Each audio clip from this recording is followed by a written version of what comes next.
Team India Jasprit Bumrah को बिना जीतवा शिखी 2025 Jasprit Bumrah record बहुत विशेष नुहे। जसप्रीत बुमरा केवल भारतर सर्वोत्तम बोलर नुहति बरम वर्तमान विश्वर सर्वोत्तम बोलर मध्य। टेस्ट हो कि दिनिकिया कि T20 बैट्समैन पाखे बुमरा प्रति बहुत डर अच्छी। बैट्समैन माने रन करने अपेक्षा विरुद्ध रन कर बचा चेष्टा करती। बुमरा सठिक कर अच्छी धीर बॉल विचार करने सहज नुहे। बॉल बाउंस होगा पर अन्य बोलर तुलन द्रुत गति जाए। यही कारण बुमरा जेकोसी परिस्थिति विजय हुंती सबुठारु बड़ मैच विजेता भाव में देखा जाए।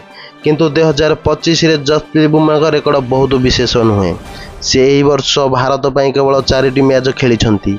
दल एमध्यु 3टी मैच हारी बेले गोटे मैच ड्र होता। वर्ष आरंभ में भारत सिडनी ऑस्ट्रेलिया ठारू परास्त होता।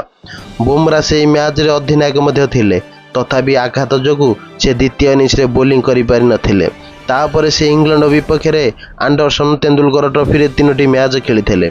भारत से 2टी हारी बेले गोटे मैच ड्र होता।